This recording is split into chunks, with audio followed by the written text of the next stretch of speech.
Okay, morning goods. Nakatatok man girari kita sa wakas. Yung nagdayo sa to yung shop. Ang sayang pinatato is lion. Yan, yung sinapili niya. Iba ko to si papagibo niya. Kaso sabi ko, pwede pa may itong tato niya dati. Ipapaayos niya ko ta. Ito na, okay pa man. So, dati niyang tato. So, tinato ko sa iya.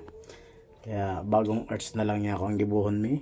Ini so kinlosan ka sa muyang desisyon sa iyang napiling design, lion with crown. Yan, hali siyang Legazpi. Nagdayo pa sa tuyang shop. After 10 years, nakatatok manggiraray. Salamat sa solid na client. 3 years before nasundan sa iyong tato. Ini sa finished product. Sa mga gusto mong patato, open schedule po ako. Service available. Salamat. Bye-bye.